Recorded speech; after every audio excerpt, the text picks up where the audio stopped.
കാടിൻ്റെ നടുക്ക് വന്ന് ആനയുടെ കുളി ഇതുപോലെ കാണാൻ പറ്റിയ വേറൊരു സ്ഥലം ഈ കേരളത്തിലൊരിടവും കാണില്ല എന്നാണ് എൻ്റെ ഒരു അഭിപ്രായം.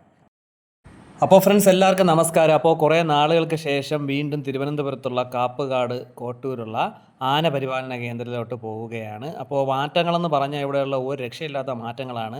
ഈ റോഡ് നിങ്ങൾക്ക് കാണുമ്പോൾ മനസ്സിലാവും, പൊട്ടിപ്പൊളിഞ്ഞ് കുത്തുവാള എടുത്ത് കിടന്ന റോഡാണ്. ഇപ്പോൾ ഒന്ന് കണ്ടില്ല, കോൺക്രീറ്റ് ഒക്കെ ഇട്ട് നല്ല കിടുക്കാച്ചി ആക്കിയിട്ടുണ്ട്, നല്ല അടിപൊളി റോഡാക്കിയിട്ടുണ്ട്. അത് തന്നെയാണ് ഇവിടെയുള്ള ഏറ്റവും വലിയ മാറ്റം. ബാക്കി എന്താണ് മാറ്റങ്ങൾ നേരെ നമുക്ക് ആന പരിപാലന കേന്ദ്രത്തിലോട്ട് പോയിട്ട് കാണാം. നേരെ നമുക്ക് അങ്ങോട്ട് പോകാം. ഓക്കെ, ഒരു രക്ഷയില്ലെന്ന് പറഞ്ഞാൽ ഒരു രക്ഷയില്ല. വന്നിറങ്ങുമ്പോൾ തന്നെ ഒരു ഇൻ്റർനാഷണൽ ഫീൽ തോന്നും. കാര്യം ഇവിടെയൊക്കെ എന്ന് പറഞ്ഞാൽ മരങ്ങളും ചെളിക്കുണ്ടും കുന്നും മലയായിട്ട് കിടന്ന സ്ഥലമാണ്. അതെല്ലാം ഇടിച്ച് നിരത്തി ഇൻ്റർലോക്ക് ഇട്ട് കണ്ടില്ലേ, ഒരു രക്ഷയില്ല. വേറെ ലെവലാക്കി വെച്ചിട്ടുണ്ട് കോട്ടൂർ. അപ്പോൾ പുതിയതായിട്ട് ഇവിടെ ഈ ഒരു സെറ്റപ്പൊക്കെ വെച്ചതിന് ശേഷം ആരെങ്കിലും വന്ന് കണ്ടിട്ടുണ്ടോ എന്നറിയില്ല. എന്തായാലും നമ്മൾ പോയതിൻ്റെ അന്ന് അടിപൊളി തിരക്കായിരുന്നു. ടിക്കറ്റ് കൗണ്ടറൊക്കെ കണ്ടില്ലേ, ഒരു രക്ഷയില്ല. കഴിഞ്ഞ തവണ വന്നപ്പോൾ ഇവിടെ ഒരു മറ്റേ പന്തലെന്ന് പറഞ്ഞ് എന്തോന്ന് പറയാം, മറ്റേ നമ്മളെ ഓല മേഞ്ഞ ഒരു കെട്ടിടമായിരുന്നു. ഇപ്പോൾ അതൊക്കെ കണ്ടില്ലേ, നല്ല കിടിലാക്കിയിട്ടുണ്ട്. ഒരു അടിപൊളി കെട്ടിടം. അതിനകത്തോട്ട് കയറുമ്പോൾ തന്നെ നല്ലൊരു തണുപ്പും കാര്യങ്ങളൊക്കെ ഉണ്ട്. നല്ല സൂപ്പറാക്കി എല്ലാം വെച്ചിട്ടുണ്ട്. നമ്മൾ മുമ്പ് ഇവിടെ വന്നപ്പോൾ ഇവിടെ പണി നടന്നുകൊണ്ടിരിക്കുകയായിരുന്നു. അപ്പോൾ പണിയൊക്കെ കഴിഞ്ഞതിന് ശേഷം വീണ്ടും വരാൻ പറ്റി. ടിക്കറ്റൊക്കെ പഴയതുപോലെ തന്നെയാണ്, 60. പിന്നെ 12 വയസ്സിന് താഴോട്ടുള്ള പിള്ളേർക്ക് അല്പം റേറ്റ് കുറവുണ്ട്, 40 രൂപ. നമ്മൾ കുറച്ച് പേരുണ്ടായിരുന്നു. അപ്പോൾ നമ്മളെല്ലാം ടിക്കറ്റ് എടുത്ത് അകത്തോട്ട് കയറുകയാണ്. അപ്പോൾ ഇതൊക്കെ കാണുമ്പോൾ രക്ഷയില്ല കേട്ടോ, അടിപൊളിയാക്കി വെച്ചിട്ടുണ്ട്. വേറെ ലെവലാക്കിയിട്ടുണ്ട് നമ്മളെ കോട്ടൂർ. മുമ്പ് വന്നപ്പോൾ ഇവിടെയൊക്കെ പണി നടന്നുകൊണ്ടിരിക്കുന്നതേ ഉണ്ടായിരുന്നുള്ളൂ. പണിയൊക്കെ കഴിഞ്ഞ് നല്ല അടിപൊളിയാക്കിയിട്ടുണ്ട്. ഇതൊക്കെ ക്വാർട്ടേഴ്സ് ആണെന്ന് തോന്നുന്നു. അന്യായ തിരക്കും ഉണ്ട്. അപ്പോൾ മാറ്റം എന്ന് പറഞ്ഞാൽ അടിപൊളി മാറ്റമാണ്. വന്ന് കണ്ടാലേ ഞങ്ങൾക്ക് അത് മനസ്സിലാവുള്ളൂ.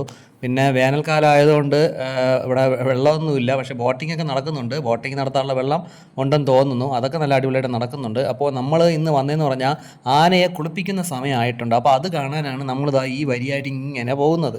അങ്ങ് കാട്ടിനകത്ത് ഏകദേശം ഒരു 1.5 കിലോമീറ്റർ നടന്ന് വേണം ഈ ആനയെ കുളിപ്പിക്കുന്നത് കാണാൻ പോകാൻ വേണ്ടി. അപ്പോൾ നമ്മൾ വന്നപ്പോഴെന്ന് പറഞ്ഞാൽ ഒരുപാട് തിരക്കുണ്ട്. തമിഴ്നാട്ടിൽ നിന്ന് വന്നവരുണ്ട്, ഇവിടെ ഉള്ളവരുണ്ട്, അങ്ങനെയൊക്കെ അന്യായ തിരക്കാണ്. പിന്നെ ഈ കാട്ടിനകത്തൂടെ രാവിലെ ഒരു 9 മണിക്ക് ഇങ്ങനെ നടക്കുക എന്ന് പറഞ്ഞാൽ അത്ര സുഖമുള്ള ഏർപ്പാടൊന്നും അല്ലെങ്കിലും കൊള്ളാമായിരുന്നു. ആദ്യമായിട്ട് നടക്കുന്നവർക്കൊക്കെ നല്ല രസമുണ്ട്. ഞാൻ മുമ്പ് ഇതേപോലെ നടന്നിട്ടുണ്ട്. നടന്ന് കിടന്ന് ഊപ്പാട് വരും, എങ്കിലും കുഴപ്പമില്ല. ആനയുടെ കുളി കാണാൻ വേണ്ടിയാണ് ഈ ഒരു തിരക്ക്.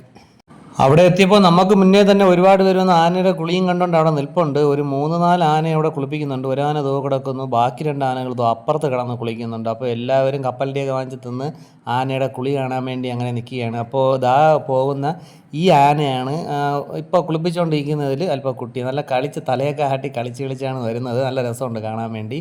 അപ്പോൾ ഇതിനെ ഇവിടെ കുറച്ച് നേരമൊക്കെ നിർത്തി ആളിനെയൊക്കെ ഒന്ന് കാണിച്ചതിന് ശേഷമാണ് അങ്ങ് തിരിച്ച് കൊണ്ടുപോയത്. ഇത് നല്ല ഒരു കുട്ടിയാന ആയതുകൊണ്ട് തന്നെ അതിൻ്റെ കുട്ടിത്തത്തിലുള്ള എല്ലാ തലയാട്ടി കളിയും ബഹളങ്ങളൊക്കെ ഉണ്ടായിരുന്നു. ബാക്കി 3 ആനയും നല്ല വലിയ ആനകളാണ്, നല്ല അടിപൊളിയായിട്ട്. അപ്പോൾ ഞാൻ ആദ്യമായിട്ടാണ് ആനക്കുളി കാണുന്നത്. മുമ്പ് ഒരുപാട് തവണ കോട്ടൂർ വന്നിട്ടുണ്ടെങ്കിലും ആനക്കുളി കാണുന്നത് ആദ്യമായിട്ടാണ്.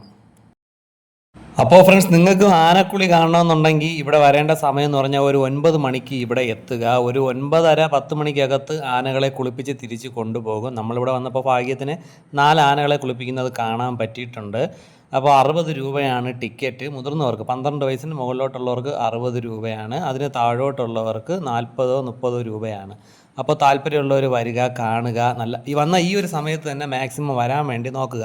എന്നാലേ നിങ്ങൾക്ക് എൻജോയ് ചെയ്ത് നമ്മുടെ കാടിന് നടുക്ക് ആനകൾ കുളിച്ച് മേഞ്ഞ് നടക്കുന്നതൊക്കെ കാണാൻ പറ്റും. മേഞ്ഞ് നടക്കുന്നതെന്നല്ല, പാപ്പാമാർ കൊണ്ട് നടക്കുന്നതാണ്. എങ്കിലും ഇങ്ങനെ ഒരു സംഭവം കാണാൻ പറ്റുന്നത് ഒരു വെറൈറ്റി ആയിരിക്കും. നമ്മുടെ തിരുവനന്തപുരം ജില്ലയിൽ ഒരു അടിപൊളി സംഭവമാണ്. അതുകൊണ്ട് പറ്റുന്നുള്ളവരൊക്കെ ഈ വെക്കേഷൻ സമയത്ത് നമ്മുടെ പിള്ളേരെയൊക്കെ കൊണ്ട് പോയതാണ്. അപ്പോൾ നിങ്ങളും വരിക. എന്നും ഇതേപോലെ ഈ ഒരു സമയത്താണ് ഇവിടെ കുളിപ്പിക്കുന്നത്. അപ്പോൾ കുളിയൊക്കെ കഴിഞ്ഞ് ആനകൾ തിരിച്ചു പോയി. അപ്പോൾ ഇവിടെ വന്ന് നിന്ന് എല്ലാവരും തിരിച്ച് അതിൻ്റെ പുറകെ പോവുകയാണ്. ഇഷ്ടം പോലെ വരെ, എങ്ങനെ പോയാലും ഒരു 10-250 പേരെങ്കിലും ഈ ഒരു കൂട്ടത്തിൽ കാണും. തിരിച്ചും ഒരു 1.5 കിലോമീറ്റർ ഈ കാടിന് നടുക്കൂടെ രാവിലെ ഇങ്ങനെ നടക്കുക. നല്ല രസമുണ്ടായിരുന്നു. കാടിന് നടുക്കൂടെ ആദ്യമായിട്ട് നടക്കുന്ന ഒരുപാട് പേരുണ്ടായിരുന്നു. അവർക്കൊക്കെ ഇത് വളരെയധികം ഇഷ്ടപ്പെട്ടിട്ടുണ്ട്. അപ്പോൾ വീണ്ടും നമുക്ക് ഇതിനകത്ത് വന്നു കഴിഞ്ഞാൽ ഇവിടെയും കുറച്ച് ആനകളെയൊക്കെ തൊഴുത്തി കെട്ടിട്ട്, തൊഴുത്തല്ല, ഇവിടെ ഇതിനെന്താ പറയുകയെന്ന് എനിക്ക് വലിയ പിടുത്തമൊന്നുമില്ല, എങ്കിലും അവിടെ കെട്ടിയിട്ടുണ്ട്. ഇതിൽ ഈ ആനയാണ് ചേട്ടാ ഏറ്റവും ഇത്തിരി കുസൃതിയുള്ളത്. വരണവരെയൊക്കെ പുല്ല് വാരി എറിയുകയാണ്. ഇവിടെ ഇതേപോലെ കെട്ടിയിട്ടിട്ടുള്ള ഒരുപാട് ആനകളുണ്ട്. വരുന്നവർ പ്രത്യേകം ശ്രദ്ധിക്കുക. ഇതിനകത്തുള്ള ക്യാൻറ്റീൻ എന്ന് പറഞ്ഞാൽ വെറും ഒരു കൂതറ ക്യാൻറ്റീനാണ്. അതുകൊണ്ട് ഇവിടെ പ്രത്യേകിച്ച് നമ്മൾ വന്നപ്പോൾ ഒന്നും കിട്ടിയില്ല. ഇനി നിങ്ങൾ വരുമ്പോൾ ഭാഗ്യത്തിന് നിങ്ങൾക്ക് വല്ലതും കിട്ടിയെന്ന് പറയാം. അതുകൊണ്ട് കഴിക്കാൻ വേണ്ടി കയ്യിൽ നിന്നെല്ലാം കൊണ്ടുവരികയായിരിക്കും നല്ലത്. നമ്മൾ വന്നപ്പോൾ ഇവിടെ ഒന്നും കിട്ടിയില്ല. പിന്നെ പുറത്തൊരു കട, ഒരു ചെറിയൊരു തട്ടുകടകളുണ്ട്, അവിടെ നിന്ന് ചെറിയത് പോലെ നാരങ്ങളുള്ളതൊക്കെ കുടിച്ചുകൊണ്ട് അങ്ങ് പോയി. അപ്പോൾ വീഡിയോ ഇഷ്ടപ്പെട്ടാൽ ലൈക്ക് ചെയ്യുക, സബ്സ്ക്രൈബ് ചെയ്യുക. പുതിയൊരു വീഡിയോ കാണുന്നത് വരെ എല്ലാവർക്കും ഗുഡ് ബൈ. நல்லா இருக்கு நல்லா இருக்கியா நல்லா இருக்கு மறக்காம சர்ப்ரைஸ் பண்ணுங்க. தேங்க்யூ.